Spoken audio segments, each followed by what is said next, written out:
Hey guys, so this is really weird speaking to you on recording when I am actually in the room with you physically. But even though I am scheduled to come out of COVID quarantine today, the CDC rules still say I should wear a mask for the next few days when I'm around people. And I want to do that. I don't want to get anybody sick. And the problem with that is when I'm preaching and people can't see my lips, that makes it difficult for some people to hear me properly because a mask obscures that. So I guess we figured this would be the next best thing to do the video here. So I'm sorry for that. It's kind of weird. We did have 3 or 4 baptisms scheduled for today. I was really looking forward to that. And me getting COVID kind of ruined that. But also one of our baptizees got sick as well. So I guess we're just going to put that off for a couple of weeks. But coming soon, we're going to have a great baptism celebration. I can't wait.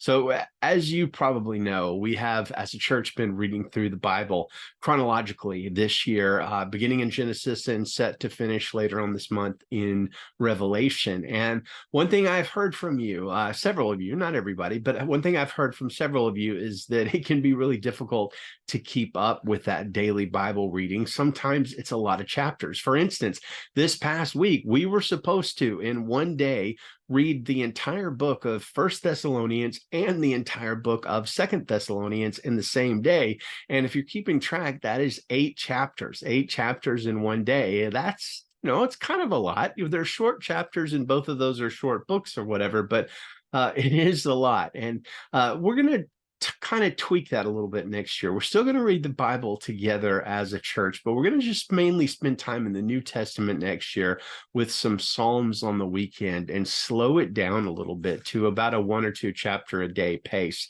I think that'll allow more people to participate in the Bible reading and more people to keep up. But speaking of Thessalonians, that's where we're going to be today. First Thessalonians chapter 2. We're going to look at Paul's way of reaching that city. The city is Thessalonica, and at the time it was the capital of the Roman province of Macedonia, which is not really important, but you might not know that today Thessaloniki is still a city. It's got a population of over 1 million, so it's actually a pretty big city, second biggest city in Greece. So Paul and Silas, or Silvanus, as he's called in this in the book of Thessalonians, and Timothy get to that city. They preach the gospel. People believe, like a group of women believe, and a group of Gentile believers believe. But then these Jews that have been following Paul around, they come, they cause trouble again. There's a riot in the city, and Paul and Silvanus and Timothy have to escape in the middle of the night. But somehow, some way, even though Paul and them were not there for very long, the church grows and blossoms. And let's read about how that happened, because Paul kind of recounts it in First Thessalonians chapter 2, verse 4. If you got your Bible, look with me there. 1 Thessalonians 2, verse 4, Paul says, "We have been approved by God to be entrusted with the gospel. So we speak, not to please men, but rather God who examines our hearts. For we never used flattering speech, as you know, or had greedy motives. God is our witness. And we didn't seek glory from people, either from you or others, although we could have been a burden as Christ's apostles. Instead, we were gentle among you, as a nursing mother nurtures her own children. We cared so much for you that we were pleased to share with you not only the gospel of God, but also our own lives, because you had become dear to us." Verse 9, "For you remember our labor and hardship, brothers, working night and day so that we would not burden any of you. We preached God's gospel to you.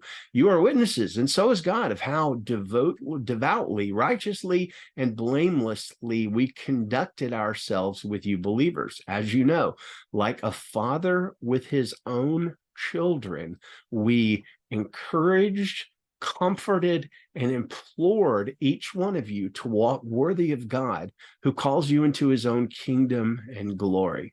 So Paul is reminding the Thessalonians how they first learned about the good news of Jesus. And his primary point in the whole thing is to remind them of the gospel itself in the beginning of their journey, their testimony, so to speak. And he's wanting to encourage them to continue following Jesus. But in doing so, Paul is he's laying out about his apostolic missionary strategy, how he and Paul and Silas, Paul, Silas, and Timothy, how they reached this city full of pagans who had never heard of Jesus before. How did they do that? And what we're going to do today, just for a few minutes, is we're going to look at how this apostolic strategy of evangelism works. Because here's the thing, you and I can adopt it in our own lives for reaching people we work with, people in our family, people in our neighborhood, and our friends, etc. And so first, Paul notes three things that they didn't do in dealing with the Thessalonians, and we should probably kind of make note of this ourselves, because these three things we want to avoid also. Number one, Paul, Silas, and Timothy did not speak in a way to please people. He says here, we speak not to please men, but God. We never used flattering speech. In other words, they didn't try to make the message flashy or attractive or appealing to people. And that kind of approach should be kind of a challenge to churches that are really seeker sensitive, especially the ones that are overly seeker sensitive. Paul is saying here, hey, trust the gospel, trust the message. You don't have to put makeup on it and make it look pretty. Trust the message. And in 2 Timothy 4:3, later on in life, Paul is going to write a letter to Timothy, and he's going to warn him. And he says, a time is coming when people will no longer listen to sound and wholesome teaching. They will follow their own desires, and they will look for teachers who will tell them whatever their itching ears want to hear. Well, friends, we don't want to be that kind of person. We don't want to just tell people what they want to hear. We want to tell them the message of Jesus. And that's what Paul and his crew did. They didn't speak in a way to please people. Number two, they didn't seek glory from people or money or wealth or whatever. And, most people listening to me and are sharing the gospel with their friends, you don't expect to get rich out of that, or you don't expect to get glory out of that or whatever. But would-be pastors, preachers, teachers, apostles, or whatever, we need to hear this from Paul, that ministry is not a way to feel special or to get famous or to have people make a big deal out of you or to get rich. And of course, you're probably saying, of course it isn't. I never thought it was. But you have to understand, historically speaking, for centuries in Europe, hundreds and hundreds of years, they had basically a caste system, and the first estate was made up of clergy. In other words, pastors and preachers and bishops and all of those kind of people.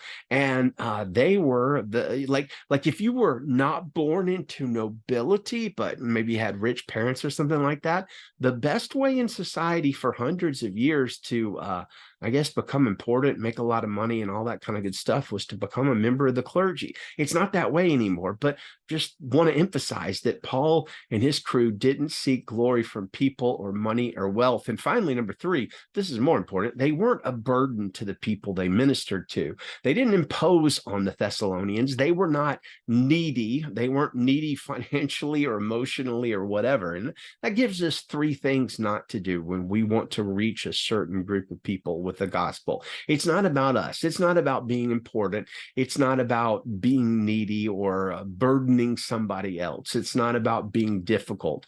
Now, this is more important, though. There are four attitudes and approaches that it is actually about. And we can, having read this passage, we can kind of get from it how Paul and Silas and Timothy were so effective at reaching entire cities worth of people, much less, the guy they work next to or the lady that they share a job with or the next door neighbor or whatever. So here's four attitudes and approaches of apostolic and biblical evangelism.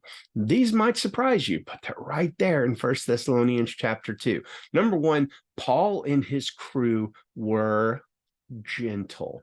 Verse 7 says, we were gentle among you as a nursing mother nurtures her own children. That's probably not what you expected to hear, but that means that this group, this team, reached a pagan city not by standing up on a soapbox and shouting at everybody and telling them that they're going to hell, but by gentle yet uncompromising truth. Some Christians struggle with that. They're much more either on the soapbox, you're going to hell side, or they're on the I'm going to compromise everything I say side. But Paul and Silas and Timothy, they didn't do that. They didn't live that way. They were uncompromising, but they were gentle. They exuded the kind of warmth and gentleness that a mom does with her baby. That is an apostolic attitude towards the lost. So gentle. Number two, Paul and the others, they obviously cared for the Thessalonians. Verse 8 says, we cared so much for you that we were pleased to share with you not only the gospel of God, but our own lives, because you had become dear to us. Now, that's more than just, if you died tonight, do you know where you'd go? Now, Paul and Timothy and Silvanus, they integrated themselves into the lives of these people to the point where they knew they were cared for. You can't fake care. And Paul didn't have to, he didn't have to fake it. He genuinely cared for these people that were not of his race, not of his country, not of his religion. And he cared for him and lived among them, and that spoke volumes to them. Number three, Paul and his team were above reproach. They did the right thing. There was no corruption or anything crazy like that. Sometimes we hear stories of Christians doing stealing or whatever. But verse 10 of 1 Thessalonians 2 says, you are witnesses, and so is God, of how devoutly, righteously, and blamelessly we conducted ourselves with you believers. And here's the big one, number four. Like a good dad, well, or a good mom. We've already had that comparison of a good mom, gentle, earlier. Like a good dad, the best kind of dad. And if you didn't have a dad like this, I'm sorry. I wish you had. But like the best kind of dad, Paul and his team worked to build up the Thessalonians. And we see that strategy in 1 Thessalonians 2, verse 11 and 12, where he says, like a father with his own children, we encouraged, we comforted, and we implored each one of you to walk in a way worthy of God, who calls you into his own kingdom and glory. So dads, hey, this will tell you how to dad. And this will also tell us how to be witnesses of Jesus.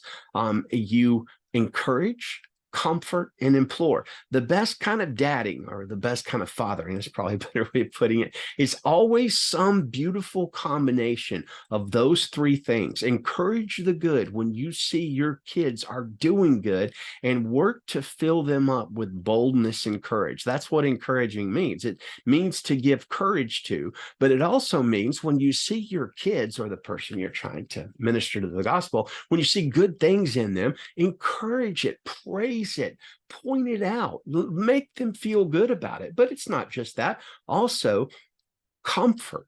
When your kids are heartbroken, when the people you're trying to reach, your coworkers, your neighbors, your family, when they're heartbroken, comfort them. When your kids are heartbroken, they need a dad who cries with them and doesn't hide his emotion like some sort of a dad stereotype from the 1950s. They need a dad who weeps with those who weep, who puts his arm around them and lifts them up and actually feels things, like is actually feels and expresses emotion. Kids need a dad who will comfort them. And that's exactly what Paul and his team did. The literal meaning of the word there is like telling a story to make somebody feel better. It's almost like that, to calm and comfort somebody. And that's what Paul, Timothy, and Silvanus did. They used their words to soothe and bring peace to the Thessalonians. And finally, this is important. You can't leave this out. They implored them. That's the translation of the word. The Greek word there is martyrio. You might know it as a word that's often translated as witness or as martyr. And it's kind of a similar sort of thing. They bore witness to them of the truth without compromising. So they pleaded with them, almost like they were on their hands and knees, with great passion and uncompromising truth. They pleaded with them to believe the truth. The word there, like I said, it means martyr. There's like a sacrifice involved in it. And you've probably heard that famous quote, we've talked about it before, by Francis of Assisi, where he says, preach the gospel always, if necessary, use words. Well, first, he didn't actually say that. And second, if he had, it would have been so far away from any sort of biblical evangelism that you almost kind of put that quote in the foolish category. It's not biblical. It's dumb. The kind of apostolic biblical evangelism that Paul and Barnabas used to reach cities, used words. It implored people. It bore witness to them. It begged them essentially to hear the truth and believe the truth in a uncompromising way. They also comforted and encouraged right along with that. So anybody hearing the message of Jesus also saw in them the love of Jesus being poured out at the same time as they were hearing the message. Some Christian witnesses are really strong in one of those areas. Maybe they have an uncompromising gospel message, but they stink at comforting and encouraging. Other people, they have a very wishy-washy message, but they're really compassionate and sweet and encouraging to be around. But here's the thing. That's not the Jesus way. That's not the apostolic way. That's not the biblical way. Our passage today shows us that an effective witness of the good news, of the gospel, to a lost and dying world, to a Salinas that desperately needs Jesus, an effective witness of the good news comforts, encourages, and implores or bears witness to the gospel truth, and does it with gentleness and passion. So this is what I want to do. I'm actually in real life about to stand up and call us to prayer. So let me close this video portion and hand it over to the real person with a mask on. And we're going to go and we're going to pray and we're going to ask the Lord to empower us to be apostolic biblical witnesses to this city. Thanks for listening.